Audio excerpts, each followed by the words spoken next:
दुनिया के नक्शे पर मौजूद एक ऐसा देश जिसका कुल क्षेत्रफल हमारे भारत के एक छोटे से जिले के बराबर है, लेकिन उसकी धमक पूरी दुनिया के सीने पर सुनाई देती है। एक ऐसा मुल्क जो चारों तरफ से अपने कट्टर दुश्मनों से घिरा हुआ है, जहाँ की जमीन पर हर वक्त मौत का साया मंडराता रहता है, फिर भी वहाँ का हर नागरिक दुनिया की सबसे महफूज जिंदगी जीने का दावा करता है। क्या आपने कभी सोचा है कि कैसे एक छोटा सा देश जिसे दुनिया के नक्शे से मिटाने के लिए कई बार पांच शक्तिशाली देशों ने एक साथ हमला किया, वो न सिर्फ बचा रहा बल्कि आज पूरी दुनिया की तकनीक और खुफिया तंत्र का बेताज बादशाह बना बैठा है। वो कौन सा रहस्यमयी आसमानी कवच है जो दुश्मन की मिसाइलों को हवा में ही राख बना देता है, और क्या है उस खौफनाक एजेंसी का सच जिसके नाम से ही दुनिया के बड़े बड़े तानाशाहों की रूह कांप जाती है। दोस्तों, ये देश कोई और नहीं बल्कि इजराइल है। आज की इस वीडियो में हम इजराइल के उन अनसुलझे रहस्यों और उस खतरनाक ताकत की परतों को उधेड़ेंगे जिसके बारे में दुनिया के बहुत ही कम लोग जानते हैं। आज हम बात करेंगे उस जमीन की जिसे जन्नत भी कहा गया है और जिसके हर जर्रे में हजारों साल का खून से सना हुआ इतिहास दफन है। तो दिल थाम कर बैठिए, क्योंकि आज का ये सफर आपको ऐसी दुनिया में ले जाने वाला है जहाँ विज्ञान, धर्म और रहस्य का ऐसा संगम है जो आपकी सोच को बदल कर रख देगा। लेकिन वीडियो को शुरू करने से पहले अगर आप हमारे चैनल पर पहली बार विजिट कर रहे हैं तो प्लीज चैनल को सब्सक्राइब कर लीजिए। अगर आप दुनिया के नक्शे पर नजर डालें तो इजराइल भले ही एक छोटे से बिंदु की तरह नजर आए, लेकिन इसकी भौगोलिक स्थिति से दुनिया की सबसे अहम और ऐतिहासिक जगह बना देती है। ये मुल्क मिडिल ईस्ट के उस मोड़ पर बसा है जहाँ एशिया, अफ्रीका और यूरोप की सरहदें एक दूसरे से बेहद करीब आ जाती हैं। इसके पश्चिम में मेडिटेरेनियन सी की नीली नहरें हैं तो पूर्व में जॉर्डन और डेड सी की खामोशी। इसकी सीमाएं चारों तरफ से उन मुल्कों से घिरी हैं जिनके साथ इसका इतिहास काफी पेचीदा रहा है। उत्तर में लेबनान और उत्तर पूर्व में सीरिया,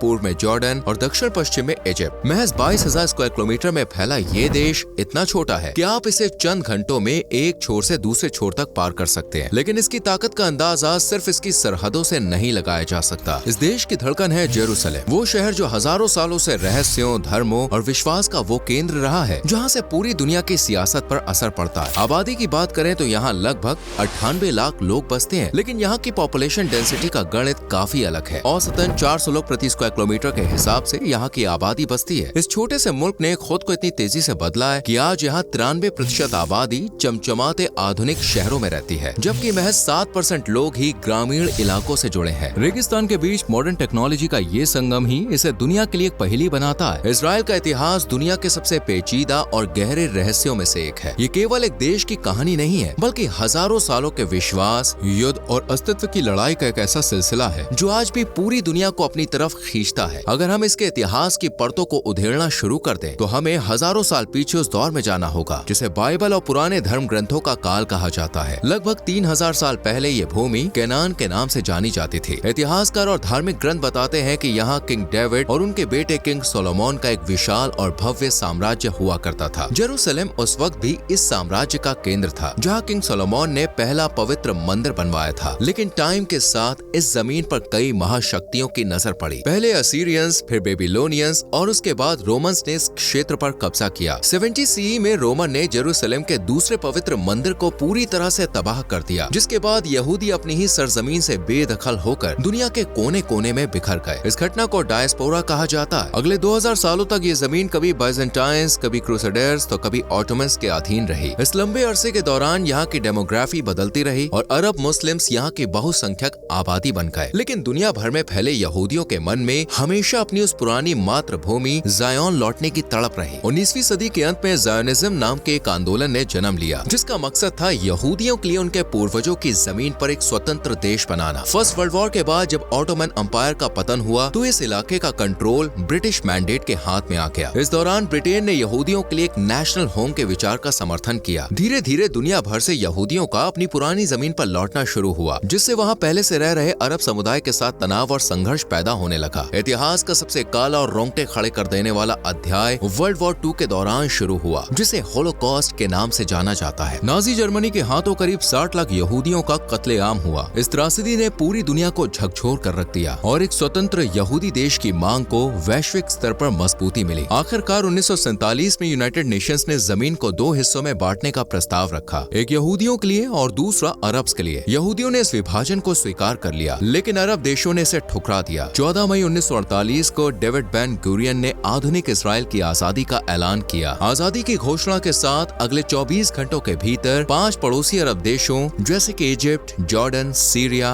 इराक और लेबनान ने मिलकर इसराइल इसराइल पर हमला कर दिया। इस युद्ध को 1948 अरब इजरायली वॉर कहा जाता है। चौंकाने वाली बात यह थी कि एक छोटा सा और नवजात देश होने के बावजूद इसराइल ने इस युद्ध में न केवल खुद को बचाया बल्कि अपनी सीमाओं का विस्तार भी कर लिया। इसके बाद का इतिहास संघर्षों की एक लंबी कतार है। 1967 का 6 डे वॉर इतिहास के सबसे चमत्कारी सैन्य अभियानों में गिना जाता है, जहां इसराइल ने महज 6 दिनों में इजिप्ट, जॉर्डन और सीरिया की सेनाओं को हराकर West Bank, Gaza strip, Sinai peninsula और गोलन हाइट्स पर कब्जा कर लिया। इस युद्ध के बाद जेरूसलम का पूर्वी हिस्सा भी इसराइल के नियंत्रण में आया, जिसे आज वो अपनी अटूट राजधानी मानते हैं। 1973 का यौम किपुर वॉर भी एक ऐसा मोड़ था जिसने इसराइल की सैन्य शक्ति का पूरी दुनिया में लोहा मनवा दिया। आज के दौर में इसराइल और पैलेस्टाइन का विवाद दुनिया की सबसे अनसुलझी पहेलियों में से एक है। एक तरफ इसराइल की अत्याधुनिक तकनीक, मोसाद जैसी खुफिया एजेंसी और उसकी अटूट सैन्य ताकत है, तो दूसरी तरफ हजारों सालों का वो इतिहास है जो इस जमीन के हर जर्रे में दफन है। ये जमीन जितनी पवित्र है उतनी ही लहू से सनी हुई भी है। वैसे मोसाद का नाम जुबान पर आ ही गया है, तो जरा इसके बारे में भी हम जान लेते हैं। इसराइल की खुफिया एजेंसी मोसाद को दुनिया की सबसे घातक और चालाक एजेंसी माना जाता है। इसका गठन 1949 में हुआ था और तब से इसने ऐसे कई ऑपरेशंस को अंजाम दिया है जो किसी हॉलीवुड फिल्म की स्क्रिप्ट जैसे लगते हैं। मोसाद का मोटो है, जहां कोई रास्ता नहीं होता वहां हम रास्ता बनाते हैं। इसका सबसे मशहूर कारनामा ऑपरेशन फिनाले था, जिसे मोसाद के एजेंट्स ने अर्जेंटीना में छिपकर रह रहे नाजी अपराधी अडोल्फ आइकमैन को ढूंढ निकाला और उसे बेहोश करके इसराइल ले आए ताकि उस पर मुकदमा चलाया जा सके। इसी तरह 1972 के म्यूनिक ओलंपिक्स में इजरायली एथलीटों की हत्या का बदला लेने के लिए मोसाद ने ऑपरेशन रॉथ ऑफ गॉड चलाया, जिसमें उन्होंने दुनिया के अलग अलग कोनों में छिपे आतंकवादियों को एक एक करके खत्म किया। मोसाद की पहुंच इतनी गहरी है कि कहा जाता है कि उनके दुश्मन के बेडरूम में क्या बात हो रही है, इसकी खबर भी जेरूसलम में बैठे अधिकारियों को होती है। इसराइल की सेना यानी इजराइल डिफेंस फोर्सेस को दुनिया की सबसे ताकतवर और प्रोफेशनल सेनाओं में से एक माना जाता है। इसकी ताकत का अंदाजा इसी बात से लगाया जा सकता है कि ये दुनिया के सबसे अशांत इलाके में होने के बावजूद अपने देश की सुरक्षा को अभेद्य बनाए रखती है। आईडीएफ की सबसे बड़ी खासियत ये है कि यहाँ पर हर नागरिक यानी महिला और पुरुष दोनों के लिए सेना में सेवा देना अनिवार्य है, जिससे पूरा देश एक रिजर्व आर्मी की तरह तैयार रहता है। इसराइल की सेना के पास ऐसे हथियार हैं जो उसने खुद अपनी जरूरतों के हिसाब से इजाद किए हैं। इनमें सबसे प्रमुख है मरकावा मेन बैटल टैंक। इसे दुनिया के सबसे सुरक्षित टैंकों में गिना जाता है। वायु शक्ति की बात करें तो इसराइल के पास F-35 अडर जैसे स्टील फाइटर जेट्स का बेड़ा है, जिन्हें रडार पर पकड़ पाना इम्पॉसिबल है। ये जेट्स इजरायली सॉफ्टवेयर और इलेक्ट्रॉनिक वॉरफेयर सिस्टम से लैस हैं। इजरायली पैदल सेना के पास TAR-21 जैसे आधुनिक असॉल्ट राइफलें हैं जो बेहद कॉम्पैक्ट और भरोसेमंद हैं। समुद्र के नीचे की सुरक्षा के लिए इजराइल के पास डॉल्फिन क्लास सबमरीन्स हैं। जानकारों का मानना है कि ये पनडुब्बियां परमाणु मिसाइलें दागने की क्षमता रखती हैं। इजराइल सेना की एक और बड़ी ताकत उसके ड्रोन्स हैं। हिरोन और हर्मेस जैसे ड्रोन न केवल जासूसी करते हैं बल्कि सटीक मिसाइल हमले करने में भी माहिर है। तकनीक, ट्रेनिंग और कड़े अनुशासन का ये संगम ही इजराइल की सेना को एक अजेय शक्ति बनाता है, जिसे दुनिया का कोई भी मुल्क हल्के में लेने की गलती नहीं करता। दोस्तों, एक ऐसा देश जो चारों तरफ से दुश्मनों से घिरा हो, उसके लिए तकनीक सिर्फ सुविधा नहीं बल्कि अस्तित्व की जरूरत है। इसी जरूरत ने जन्म दिया आयरन डोम को। यह दुनिया का सबसे एडवांस एयर डिफेंस सिस्टम है। जब भी इजराइल की तरफ कोई रॉकेट दागा जाता है तो आयरन डोम का रडार उसे हवा में ही ट्रैक कर लेता है। इसका कंप्यूटर पलक झपकते ही गणना करता है कि रॉकेट खाली मैदान में गिरेगा या फिर किसी रिहायशी इलाके में। अगर खतरा शहर पर होता है तो आयरन डोम अपने इंटरसेप्टर मिसाइल छोड़ता है और उस दुश्मन रॉकेट को आसमान में ही राख कर देता है। इसकी सफलता दर 90% से भी ज्यादा है। लेकिन इजराइल की तकनीक सिर्फ युद्ध तक सीमित नहीं है। यहाँ की मॉडर्न टेक्नोलॉजी ने रेगिस्तान को नंदन वन बना दिया है। ड्रिप इरिगेशन जैसे तकनीक, जिसे पानी की एक एक बूंद का इस्तेमाल सीधे पौधों की जड़ों में किया जाता है, ये इजराइल की ही देन है। आज इजराइल अपने इस्तेमाल का 80% से ज्यादा पानी रिसाइकिल करता है, जो दुनिया में सबसे ज्यादा है। साइबर सिक्योरिटी के मामले में भी इजराइल एक साइबर सुपर पावर है। दुनिया की बड़ी बड़ी टेक कंपनियां और बैंक अपनी सुरक्षा के लिए इजरायली सॉफ्टवेयर का इस्तेमाल करते हैं। इसके अलावा चिकित्सा के क्षेत्र में पिलकैम, जो कैप्सूल है जिसे निगलने पर वो शरीर के अंदर की तस्वीरें लेता है, इसका आविष्कार भी इस छोटे से मुल्क ने किया है। इजराइल ने अपनी कमियों को ही अपनी सबसे बड़ी ताकत बना लिया है। जिस जमीन पर पीने का पानी नहीं था, वहाँ उन्होंने समंदर के खारे पानी को मीठा बनाने की तकनीक खोजी, और जिस देश के पास गहराई नहीं थी, वहाँ उन्होंने आयरन डोम जैसा आसमानी कवच तैयार किया। इजराइल की वैश्विक छवि का एक पहलू जहाँ तकनीक और विकास से जुड़ा है, वहीं इसका दूसरा पहलू बेहद विवादास्पद और तनावपूर्ण भी है। राष्ट्रीय स्तर पर इजराइल को अक्सर मानव अधिकारों के उल्लंघन और फिलिस्तीनी इलाकों में अवैध बस्तियों के निर्माण के लिए कड़े विरोध का सामना करना पड़ता है। यूएन समेत कई अंतर्राष्ट्रीय संगठनों ने समझ समय समय पर इजरायली नीतियों की आलोचना की है, जिसके कारण दुनिया के कई मुस्लिम बहुसंख्यक देशों के साथ इसके कोई राजनयिक संबंध नहीं है और उन देशों में इजरायली नागरिकों का प्रवेश वर्जित है। सबसे गंभीर स्थिति कानूनी मोर्चे पर देखने को मिलती है। इंटरनेशनल क्रिमिनल कोर्ट में इजरायली नेतृत्व के खिलाफ लंबे समय से बहस चल रही है। हाल ही के वर्षों में स्थिति यहाँ तक पहुँच गई है कि इजरायल के प्रधानमंत्री और अन्य वरिष्ठ अधिकारियों के खिलाफ अंतर्राष्ट्रीय गिरफ्तारी वारंट जारी करने की मांग की गई है। इस कानूनी दबाव के कारण ऐसी स्थिति पैदा हो गई है कि इजरायली पीएम को उन देशों की यात्रा करने से पहले 100 बार सोचना पड़ता है जो आईसीसी के सदस्य हैं, क्योंकि वहां उन पर गिरफ्तारी का खतरा मंडरा सकता है। इसके अलावा देश के भीतर भी प्रधानमंत्री को भ्रष्टाचार के गंभीर आरोपों और बड़े पैमाने पर हो रहे जन विरोध का सामना करना पड़ा है, जिसने इजरायल की आंतरिक स्थिरता और वैश्विक साख पर सवाल खड़े किए हैं। वैसे जो भी हो, इजरायल का समाज और वहाँ की संस्कृति किसी रंगीन पहेली की तरह है, जहाँ हजारों साल पुरानी परंपराएं और एकदम आधुनिक जीवन शैली एक साथ सांस लेती है। ये दुनिया का इकलौता यहूदी देश है, लेकिन इसकी आबादी में विविधताओं का एक अद्भुत संगम देखने को मिलता है। यहाँ के लोग अपनी जिंदा दिली, बेबाकी और मुश्किल हालातों में भी डटे रहने के जज्बे के लिए जाने जाते हैं। इजरायल के कल्चर की सबसे बड़ी पहचान यहाँ का धर्म है और उससे जुड़ी गहरी आस्थाएं हैं। यहाँ की लगभग 74% आबादी यहूदी है, 18% मुस्लिम है और बाकी में ईसाई वर्सेस ड्रूज समुदाय के लोग शामिल हैं। यहूदी धर्म के लिए जेरूसलम दुनिया की सबसे पवित्र जगह है, जहाँ उनकी वेस्टर्न वॉल मौजूद है। वहीं मुसलमानों के लिए यहाँ अल-अक्सा मॉस्क और ईसाइयों के लिए चर्च ऑफ द होली सेपल्कर अत्यंत महत्वपूर्ण है। धर्म यहाँ के लोग के जीवन का आधार है, लेकिन साथ ही यहाँ एक बहुत बड़ा वर्ग ऐसा भी है जो पूरी तरह से आधुनिक और धर्मनिरपेक्ष है। भाषा के मामले में इजरायल ने ऐसा चमत्कार कर दिखाया है जो इतिहास में कहीं और नहीं मिलता है। हिब्रू जो लगभग 2000 सालों तक केवल प्रार्थनाओं की भाषा बनकर रह गई थी, उसे इजरायल की आजादी के बाद पुनर्जीवित किया गया। आज हिब्रू यहाँ की आधिकारिक भाषा है और हर इजरायली इसे गर्व से बोलता है। इसके अलावा यहाँ अरेबिक को भी विशेष दर्जा प्राप्त है और बड़ी संख्या में लोग इंग्लिश भी समझते और बोलते हैं। यहाँ का रहन सहन भी बेहद खास है।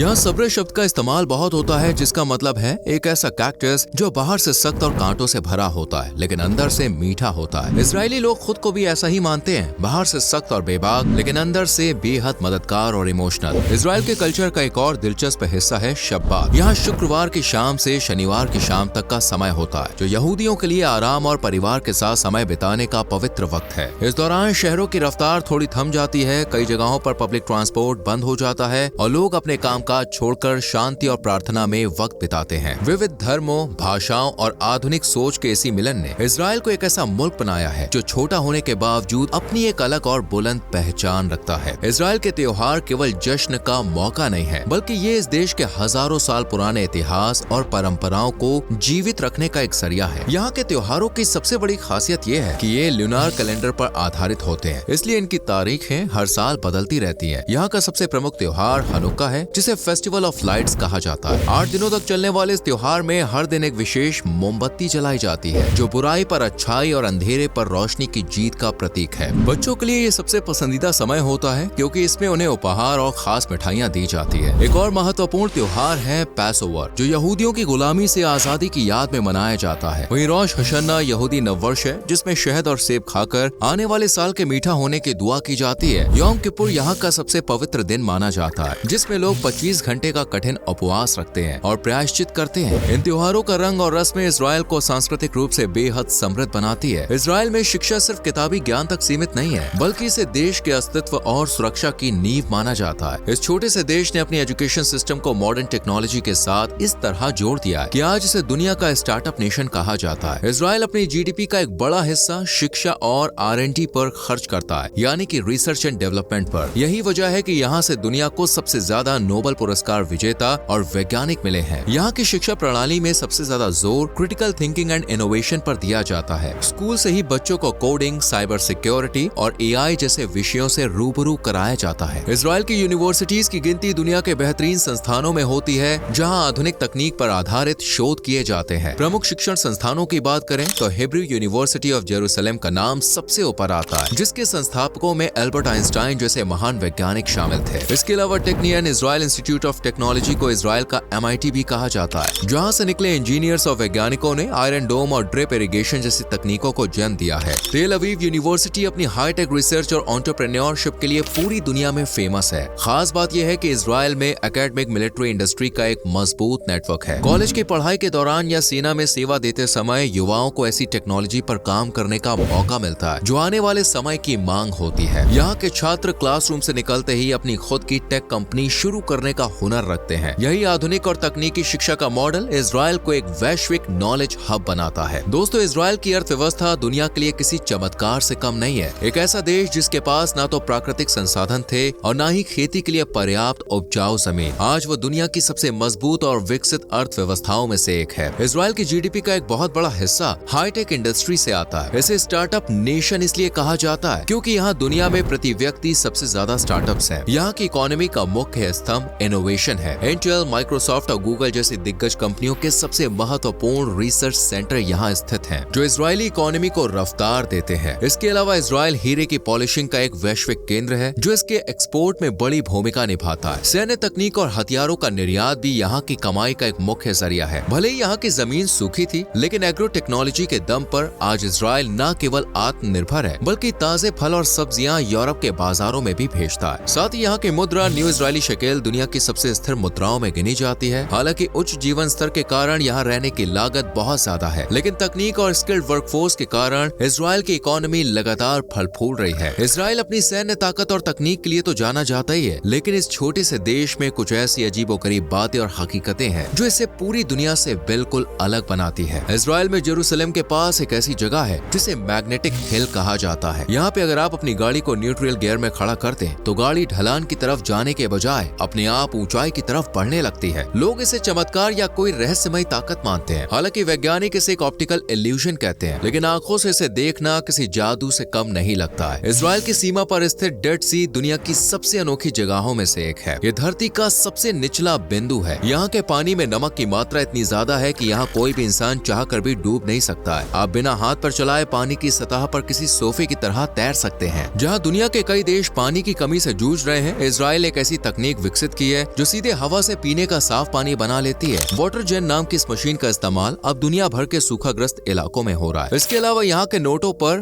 ब्रेल डॉट्स बने होते हैं ताकि नेत्रहीन लोग भी छूकर नोट की कीमत पहचान सके। इजराइल में एक बहुत ही अजीब कानून है। यहाँ संडे को नाक साफ करना कानूनी रूप से परेशानी का सबब बन सकता है, इसलिए ये एक बहुत पुराना और कम चर्चित नियम है। साथ ही इजराइल दुनिया का पहला ऐसा देश है जिसने अंडरवेट मॉडल्स के रैंप वॉक या विज्ञापनों में काम करने पर पाबंदी लगा दी है ताकि युवाओं पर गलत असर ना पड़े। वैसे क्या आप जानते हैं कि आपके कंप्यूटर में लगा इंटेल प्रोसेसर या आपके यूएसबी फ्लैश ड्राइव का आविष्कार काफी हद तक इजराइल में ही हुआ है। दुनिया की सबसे बड़ी टेक कंपनियों जैसे एप्पल, गूगल और माइक्रोसॉफ्ट के अमेरिका के बाहर सबसे महत्वपूर्ण रिसर्च सेंटर्स इसी छोटे से देश में है। इजराइल को दुनिया का बिजिएस्ट बर्ड एयरपोर्ट कहा जाता है। हर साल करीब 50 करोड़ प्रवासी पक्षी यूरोप और अफ्रीका के बीच सफर करते हुए इजराइल के आसमान से गुजरते हैं। ये पक्षियों के लिए दुनिया के सबसे बड़े रूटों में से एक है। एक बेहद दिलचस्प फैक्ट ये भी है कि 1952 में महान वैज्ञानिक एल्बर्ट आइंस्टाइन को इजराइल का राष्ट्रपति बनने का ऑफर दिया गया। हालांकि उन्होंने ये कहते हुए मना कर दिया कि उनके पास लोगों से निपटने का अनुभव और काबिलियत नहीं है। ये अनोखी बातें साबित करती है कि इजराइल सिर्फ युद्धों या धर्म का केंद्र नहीं है, बल्कि ये रहस्यों और आधुनिक चमत्कारों का एक ऐसा पिटारा है जो हर कदम पर दुनिया को हैरान करता है। दोस्तों, सफर हो और खाने पीने की बात ना हो तो वो सफर अधूरा लगता है। इजराइल का खान पान स्वादों का एक ऐसा अनूठा संगम है जिसमें मिडिल ईस्ट और मेडिटेरेनियन का जादू साफ झलकता है। यहाँ का सबसे मशहूर भोजन हमस और फलाफल है, जिसे पीटा ब्रेड के साथ पूरी दुनिया में पसंद किया जाता है। नाश्ते की बात हो तो शाकशुका यहाँ की जान है। चूँकि यहाँ अलग अलग देशों से आकर यहूदी बसे हैं, इसलिए खाने में भी काफी विविधता दिखती है। ताजी सब्जियाँ, जैतून का तेल और लेमन का खूब इस्तेमाल होता है। यहाँ कौशल नियमों का पालन भी किया जाता है, जो यहूदी धर्म के अनुसार खान पान के शुद्धता मानक है। पेट पूजा हो गई हो तो जरा यहाँ के बेहतरीन जगहों का भी दीदार कर लिया जाए। इजराइल में घूमने की जगह है, इतिहास, धर्म और कुदरत का ऐसा संगम है जो आपको दुनिया के किसी और कोने में नहीं मिल सकता। पर्यटन के लिहाज से जेरूसलम यहाँ का सबसे महत्वपूर्ण केंद्र है। यहाँ की ओल्ड सिटी में मौजूद Western Wall, Church of the Holy Sepulchre और डोम ऑफ द रॉक को देखने के लिए हर साल लाखों सैलानी और श्रद्धालु पहुँचते हैं। यहाँ की तंग गलियों में घूमते हुए आपको ऐसा लगेगा जैसे आप वक्त के पीछे चले गए हो। अगर आपको आधुनिकता और समंदर पसंद है तो तेल अवीव आपके लिए जन्नत है। यहाँ के खूबसूरत बीचेस, शानदार नाइट लाइफ और व्हाइट सिटी की बाहाउस वास्तुकला सैलानियों को बहुत आकर्षित करती है। वहीं उत्तर में स्थित हाइफा शहर अपने बहाई गार्डन्स के लिए मशहूर है, जिसे सीढ़ीनुमा बगीचों का शाहकार माना जाता है। प्रकृति प्रेमियों के लिए डेड सी में तैरना एक कभी ना भूलने वाला अनुभव है। इसके पास ही मौजूद मसादा का किला अपनी बहादुरी की दास्तान सुनाता है। इसके अलावा दुनिया के सबसे पुराने बंदरगाहों में से एक जफ्फा और गैलीली की झील भी पर्यटकों के लिए लिस्ट में टॉप पर रहती है। इजराइल की ये जगहें साबित करती है कि ये मुल्क सिर्फ जंग के मैदानों के लिए ही नहीं बल्कि अपनी बेमिसाल खूबसूरती के लिए भी जाना जाता है। दोस्तों, इजराइल का ट्रांसपोर्ट सिस्टम बेहद आधुनिक और कुशल है। यहाँ की एग बस सेवा दुनिया की सबसे बड़ी बस प्रणालियों में से एक है। शहरों के बीच सफर के लिए इजराइल रेलवेज का नेटवर्क काफी मजबूत है, जबकि तेल अवीव जैसे शहरों में लाइट रेल और साझा टैक्सियां बहुत फेमस हैं। वीजा प्रोसेस की बात करें तो भारत समेत कई देशों के नागरिकों को यहाँ जाने के लिए B2 टूरिस्ट वीजा की जरूरत होती है। इसके लिए passport, bank statement, hotel booking और ट्रैवल इंश्योरेंस जैसे दस्तावेज जरूरी हैं। इजराइल अब ई वीजा की सुविधा भी दे रहा है, जिससे प्रक्रिया आसान हो गई है। हालांकि सुरक्षा कारणों से यहाँ की वीजा जांच प्रक्रिया काफी सख्त मानी जाती है। तो दोस्तों, इजराइल की ये कहानी हमें सिखाती है कि कैसे एक छोटा सा मुल्क अपनी इच्छा शक्ति और आधुनिक तकनीक के दम पर पूरी दुनिया की दिशा बदल सकता है। एक तरफ जहाँ यहाँ की सड़कों पर हजारों साल पुराना इतिहास बिखरा पड़ा है, वहीं दूसरी तरफ यहाँ का आसमान सबसे आधुनिक मिसाइल डिफेंस सिस्टम से सुरक्षित है। लेकिन सवाल आज भी वही खड़ा है, क्या तकनीक और ताकत के दम पर मिली ये शांति कभी स्थायी हो पाएगी, या फिर इस पवित्र जमीन का ये खूनी संघर्ष आने वाली कई पीढ़ियों तक ऐसे ही जारी रहेगा। इस रहस्यमयी देश के बारे में आपकी क्या राय है? अगर आपको आज की जानकारी पसंद आई हो तो वीडियो को लाइक करें, साथ ही शेयर करना ना भूलें और चैनल को सब्सक्राइब करके बेल आइकॉन प्रेस करें, जिससे आने वाली वीडियोस आपसे मिस ना हो। मिलते हैं आपसे अगली वीडियो में। Till then, bye bye, take care.